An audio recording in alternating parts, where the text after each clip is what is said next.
15. Gospel legends who died of cancer. What if I told you that some of the most powerful voices in gospel voices that lifted millions, healed broken spirits, and even influenced pop culture were silenced not by fading fame, but by cancer? From packed arenas to humble church pews, their songs once shook the earth, yet their final battles were fought in silence. Today, we uncover the untold stories of 15 gospel legends who faced this relentless disease. But before we begin, make sure to hit like, subscribe to Legends of Black Excellence, and turn on notifications because these are stories you won't want to forget. Dottie Rambo. Dottie Rambo's story is one of brilliance wrapped in suffering creativity, fueled by deep faith and music that has outlived her earthly struggles. Born Joyce Reba Rambo in 1934 in Madisonville, Kentucky, she was already writing her own songs by the tender age of 8. Unlike many child prodigies who fade, Dottie sharpened her gift into a career that spanned decades and produced an astonishing catalog of more than 2,500 songs. Her words became the backbone of American gospel, giving churches across the nation melodies to cling to in times of joy and despair. Her work was not confined to the sanctuary. Legendary performers such as Elvis Presley, Whitney Houston, and Barbara Mandrell recorded her songs, taking them far beyond gospel audiences and placing them firmly into the wider fabric of American music. Pieces like "He Looked Beyond My Fault and Saw My Need and I Go to the Rock" are still sung today, their timeless quality speaking to the depth of Rambo's understanding of both human frailty and divine grace. She was honored with a Grammy Award and multiple Dove Awards, cementing her place among gospel's elite. Yet behind the accolades was a woman who carried heavy burdens. Dottie lived with chronic back pain after a devastating spinal injury and endured multiple surgeries throughout her life. Alongside this, she battled cancer privately, choosing to let her songs express the anguish and hope she experienced rather than public confessions. Many who heard her lyrics felt as though she had walked through the same valleys they were navigating. Isn't it remarkable how someone's personal suffering can become another person's source of healing? Her final years were bittersweet. On Mother's Day in 2008, Dottie boarded her tour bus in Missouri, ready to bring her music to yet another audience. Tragically, the bus veered off the highway during a storm, ending her life at age 74. Although cancer had been an unwelcome companion, it was the accident that ultimately silenced her voice.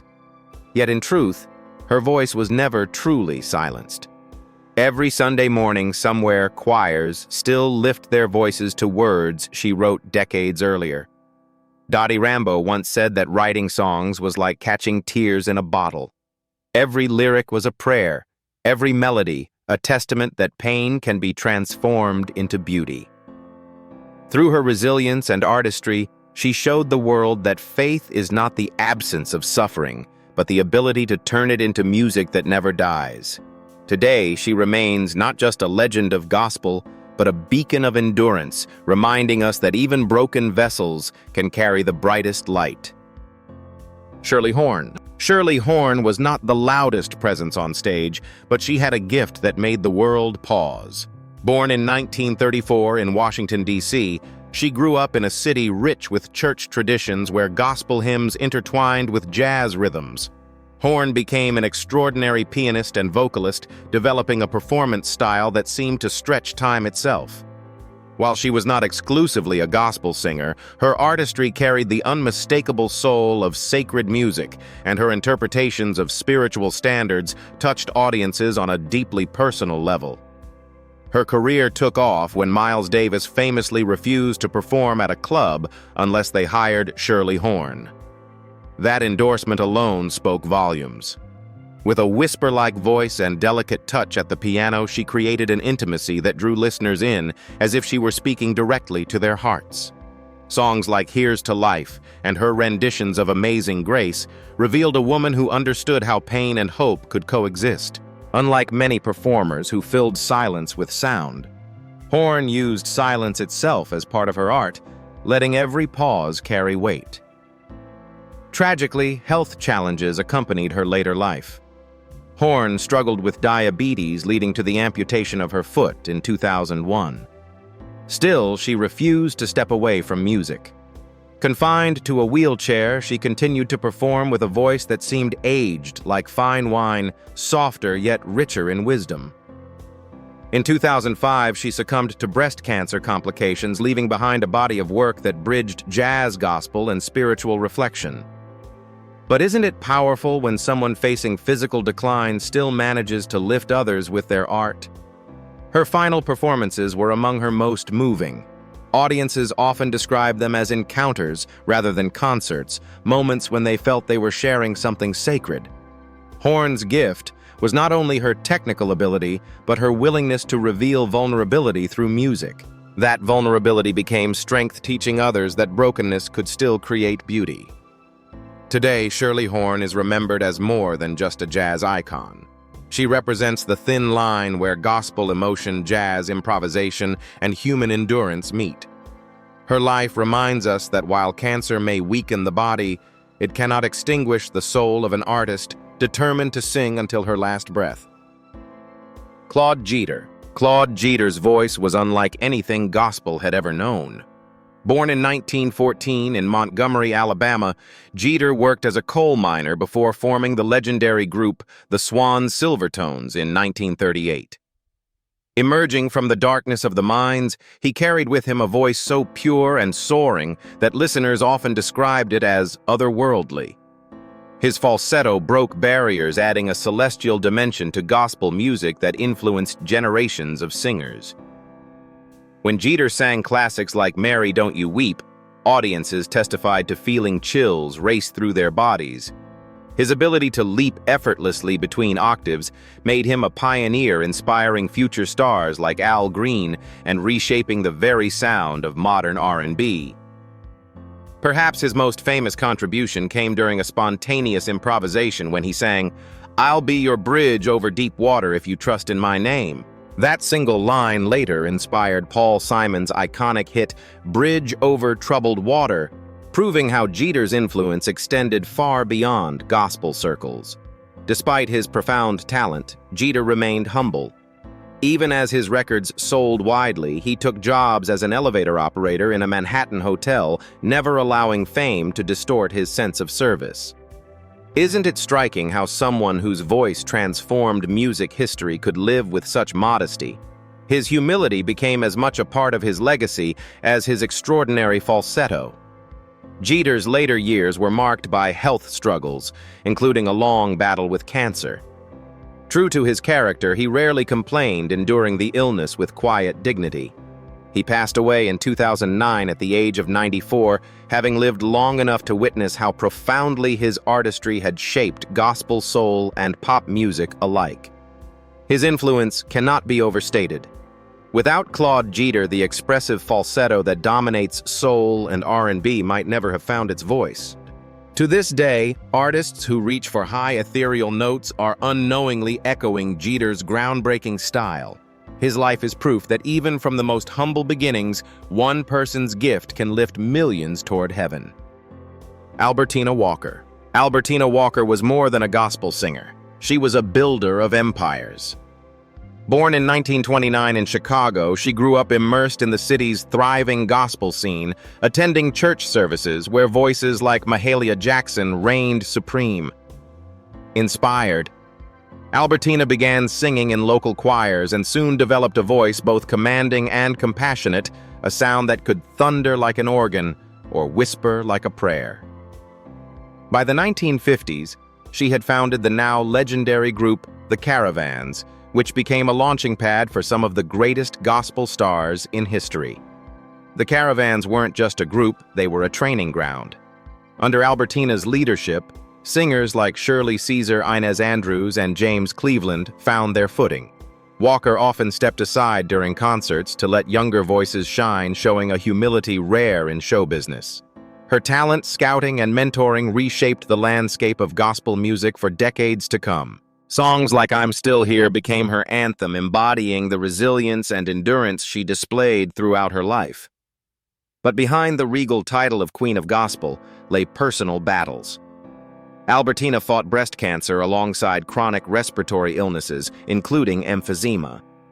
Even when her health declined and she required oxygen, she would sometimes pull out her tubes during performances to deliver one more line for the crowd. Isn't it awe-inspiring when someone chooses ministry over personal comfort, even in the face of illness? Her dedication made her beloved far beyond the stage. Fans saw not just a singer but a mother figure who had nurtured generations of talent. Walker's unwavering faith allowed her to face pain with courage, turning every trial into testimony.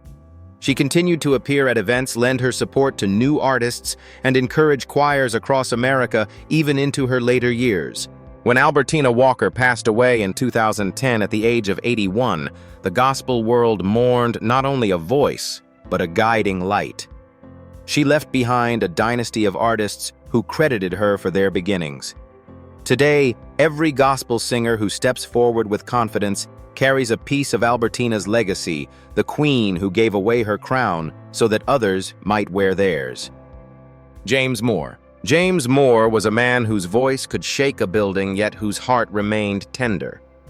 Born in 1956 in Detroit, Michigan, he was introduced to gospel through church choirs that celebrated both joy and lament. As a young man, Moore's talent became undeniable. When he sang, "Please Be Patient With Me," audiences felt not just entertained, but transformed. His style combined fiery conviction with vulnerability, creating an experience that left people in tears of both pain and joy. Moore was known for his ability to carry a congregation into another realm.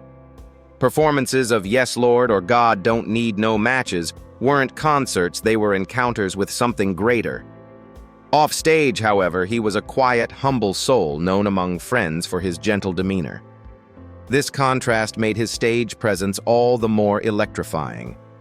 In the late 1990s, tragedy struck when Moore was diagnosed with colon cancer. For a man who had lifted countless spirits, this was a crushing blow. Yet he refused to let disease silence his ministry. Despite declining health, he recorded Family and Friends Live in Detroit in 1991, an album that would later be seen as a testament of faith under fire. How would you respond if your greatest gift, your voice, was threatened by illness?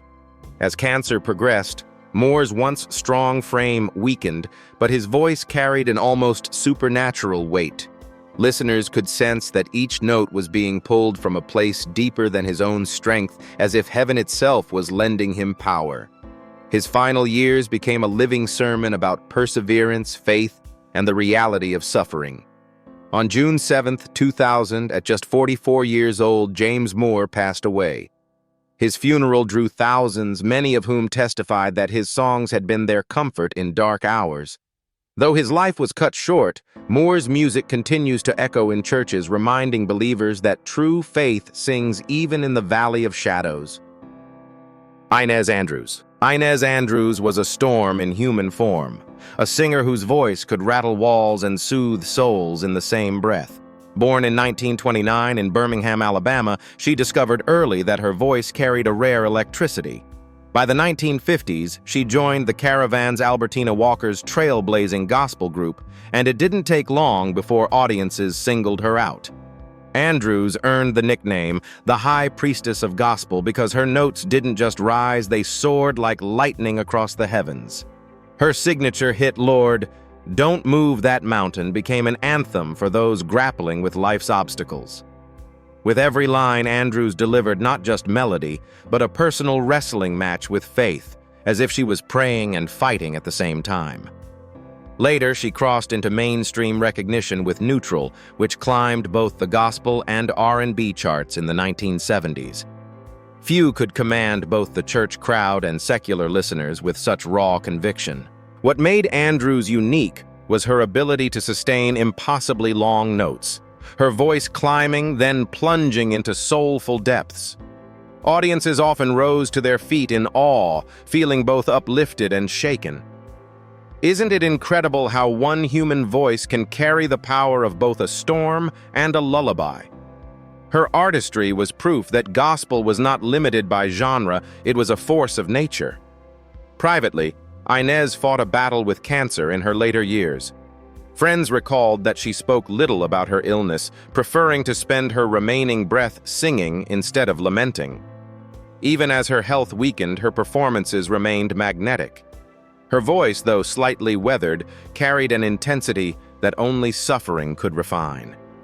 When she passed away in 2012 at age 83, gospel lost not just a powerhouse vocalist, but a living embodiment of resilience. Andrews left behind a model of strength, artistry, and faith. Every time someone sings about moving mountains, her spirit echoes in the refrain. Ron Winans. In the celebrated Winans family, one of gospel's greatest dynasties, Ron Winans was the steady foundation. Born in 1956 in Detroit, the fourth of 10 children of David and Dolores Winans. Ron grew up in a household where gospel music was as natural as breathing. Alongside his brothers Marvin Carvin and Michael, he helped form the Winans, a quartet that blended traditional gospel with smooth R&B, creating a modern sound that brought a younger generation into the pews. While his brothers often took the spotlight, Ron's baritone voice was the bedrock of their harmonies. Rich, warm, and unshakably steady, his tone was described as the embrace of a brother who won't let you go. On albums like Decisions and Return, his contributions grounded the soaring arrangements, giving them a depth that audiences felt in their bones. Sometimes he would step forward for a solo, and when he did, time seemed to freeze. Life, however, was not easy for Ron. In 1997, he suffered a massive heart attack, which began years of ongoing health struggles. Soon after, he was quietly diagnosed with cancer, a battle he kept largely private. Despite his suffering, Ron continued to sing and record, often rehearsing from hospital beds with his brothers, harmonizing around him. Doesn't it move you when family voices unite even in the corridors of sickness? That bond was the secret strength of the Winans legacy. In 2005, Ron passed away at only 48 years old, leaving an irreplaceable gap in gospel's most famous family. At his funeral, the Winans performed without him for the first time, leaving his spot open as a silent tribute. For fans, it was a reminder that even the strongest harmony can feel broken when one voice is gone. Ron Winans may not have sought the limelight, but his artistry anchored an entire movement. His legacy is a lesson that greatness is not always about standing in front. It is often about holding everything together from the middle. Willie Neal Johnson. Willie Neal Johnson was known by many as the country boy, but his music carried a force that was anything but small town. Born in 1935 in Tyler, Texas, Johnson's humble beginnings shaped the raw, authentic style that became his trademark. He founded the Gospel Keynotes, later renamed the New Keynotes, a group that injected energy and grit into gospel during the 1960s and 1970s. Their performances weren't just concerts, they were explosions of faith, joy, and sweat-soaked energy. Johnson had a way of connecting to audiences that felt immediate. Songs like "Show Me the Way" and "Woke Up This Morning" were delivered with such conviction that listeners couldn't help but clap dance or shout in response. He earned a Grammy Award and multiple Stellar Awards, yet despite national acclaim, he never lost the earthy authenticity that earned him his nickname.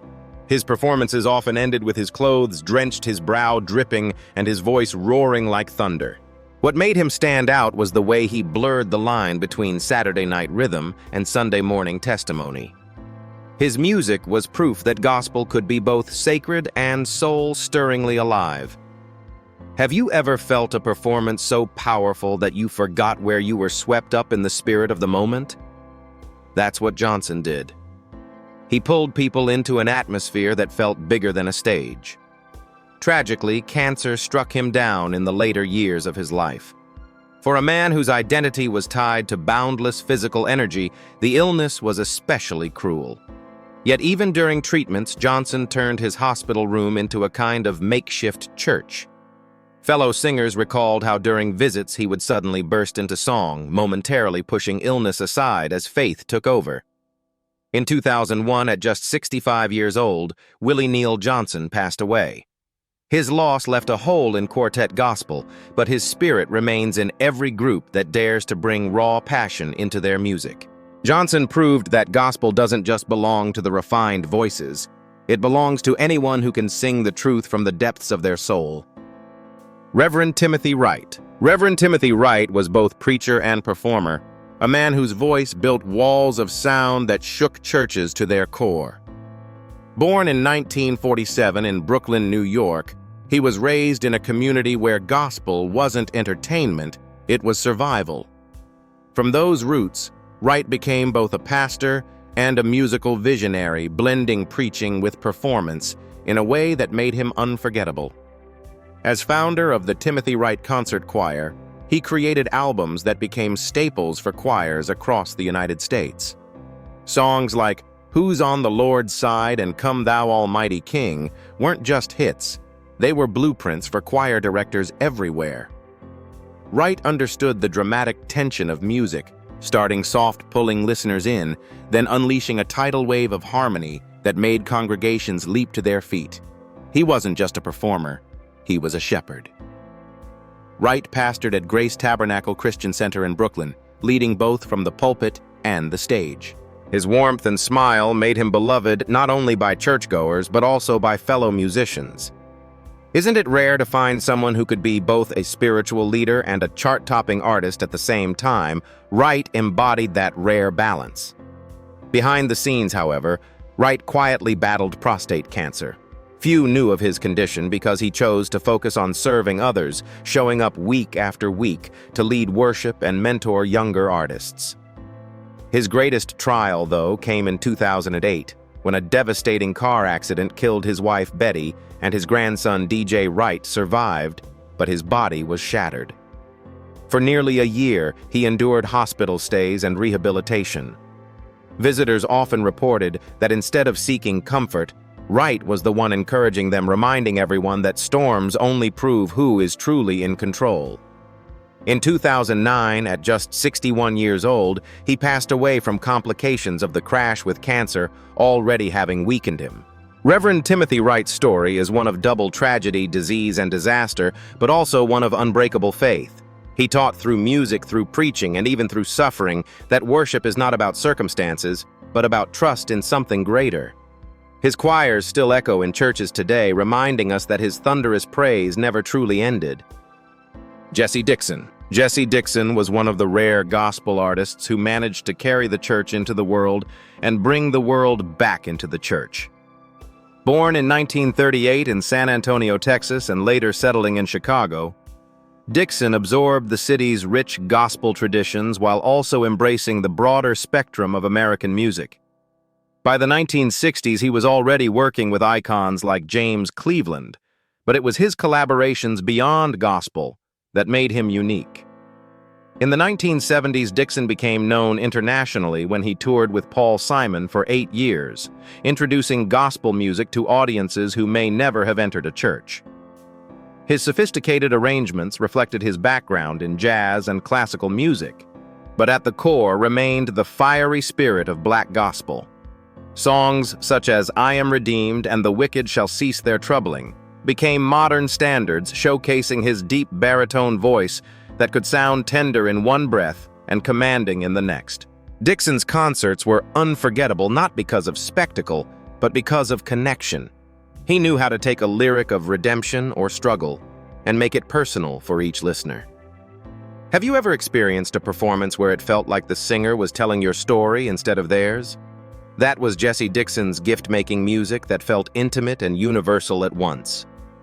Despite his international fame, Dixon never abandoned his gospel roots. He continued to perform with choirs, appear on gospel television specials, and mentor younger musicians who saw in him a model of artistic versatility. He received multiple Grammy nominations and became a beloved presence both in sacred and secular spaces. In his later years, Dixon faced a battle with cancer that gradually wore down his once boundless energy. Friends recalled that even when he needed assistance just to walk on stage, he would find new strength once the music began. In a particularly moving final performance in Europe, he was seated for most of the concert, but stood to finish "I Am Redeemed," defying the disease with one last act of praise. Jesse Dixon passed away in 2011 at age 73, leaving a legacy not only of great music, but of bridges built between jazz and gospel, between sacred and secular, between America and the wider world. He showed that gospel's message is not confined to walls of a church, but can echo across continents. Keith Wonderboy Johnson.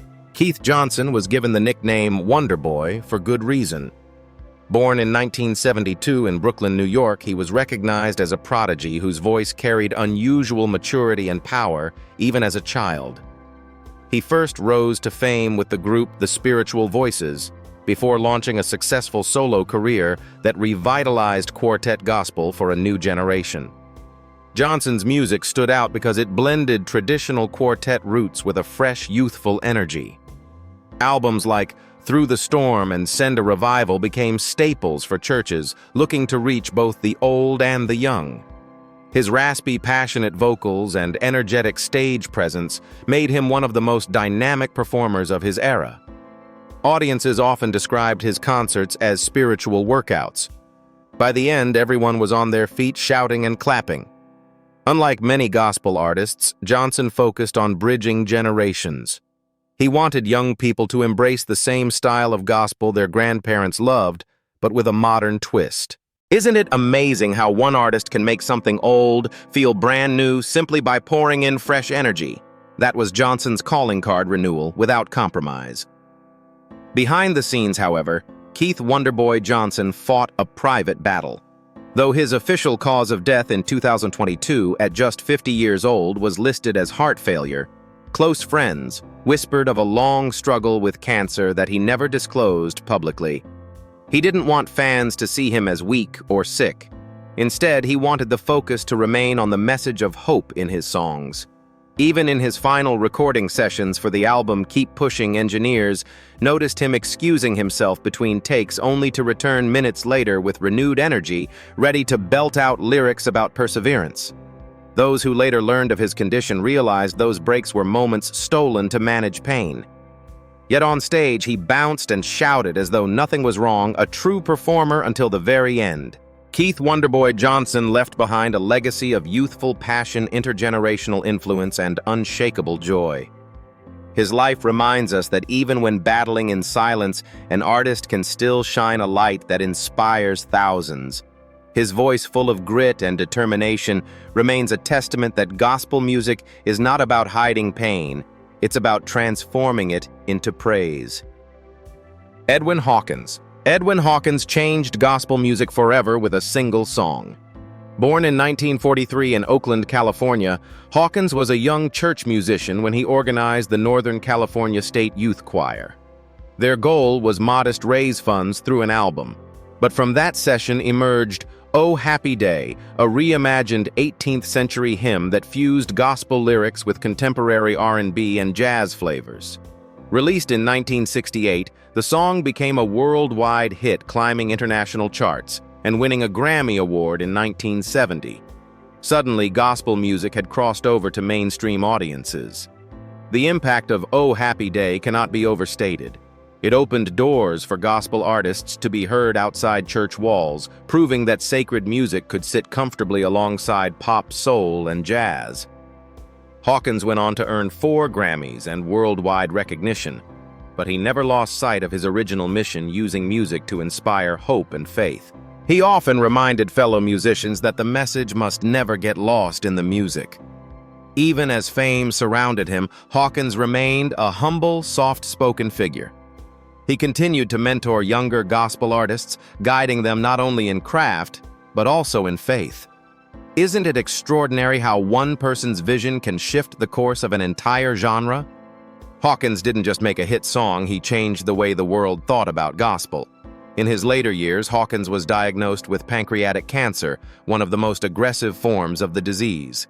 Despite his deteriorating health, he continued to compose hum melodies and encourage rising talents from his bedside. Friends remembered visiting him and hearing fragments of new songs, unfinished hymns that lived only in his mind as the illness advanced.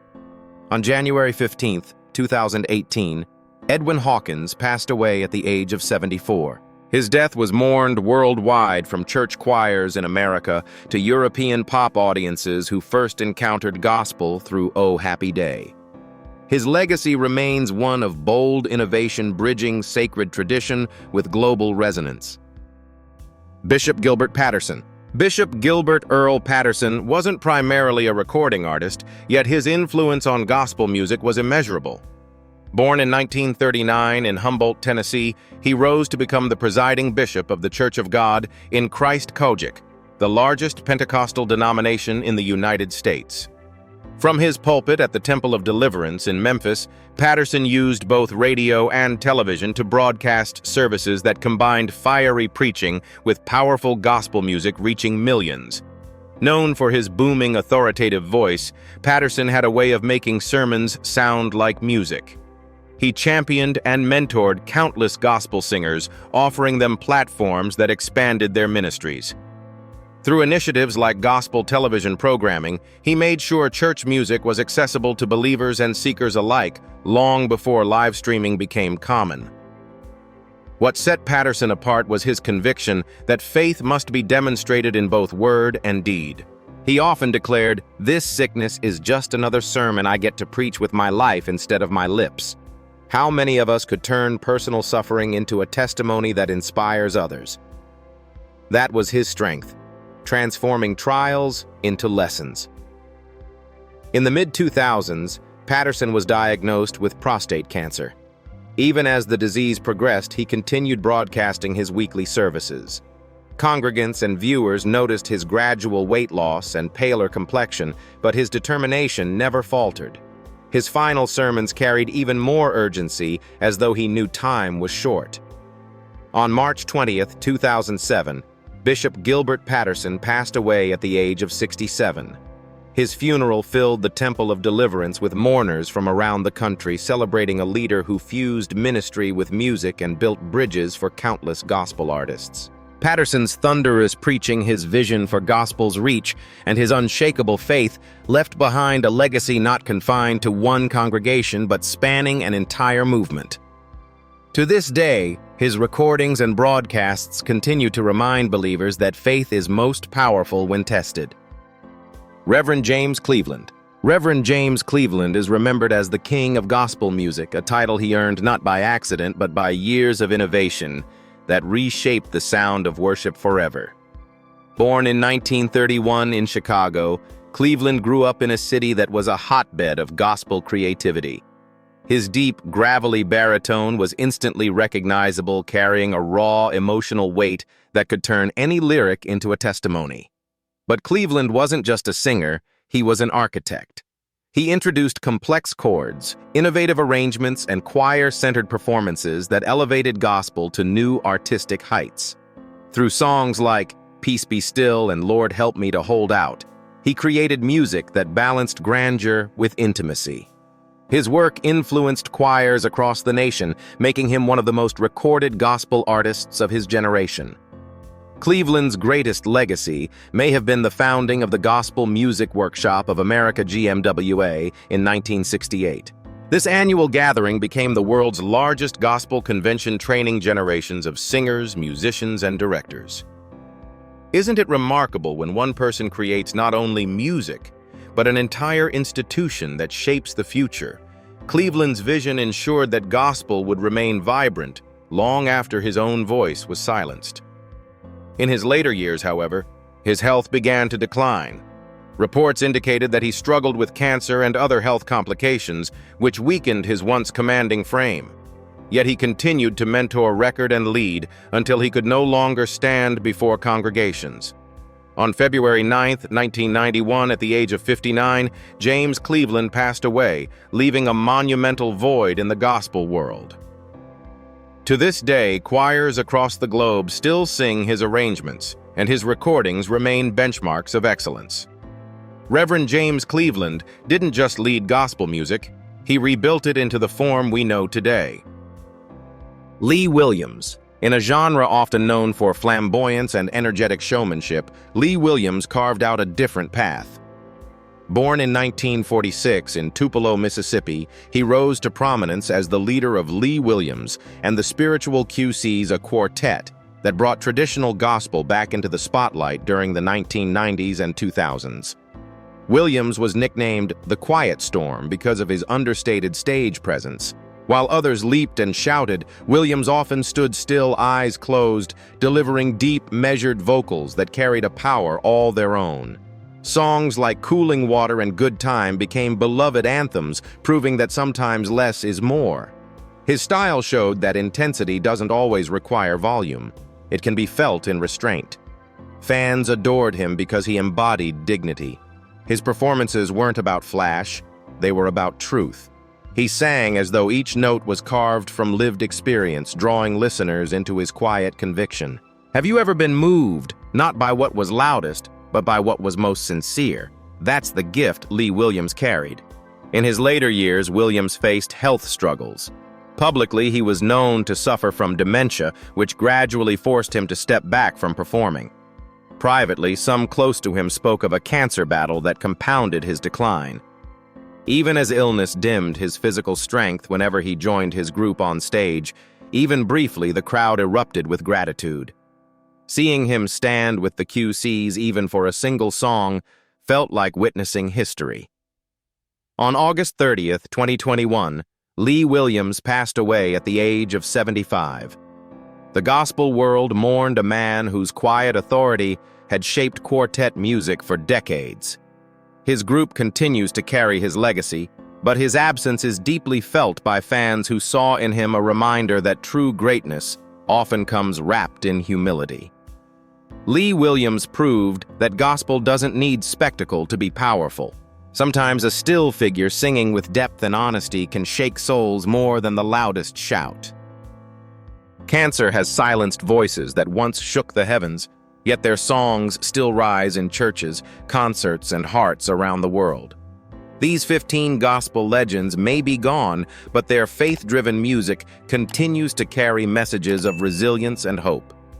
But here's the real question. Do you believe cancer stole their legacy, or did it only magnify the power of their testimonies? Drop your thoughts in the comments. We want to hear your voice. And don't forget to like, share, and subscribe to Legends of Black Excellence for more untold stories that deserve to be remembered.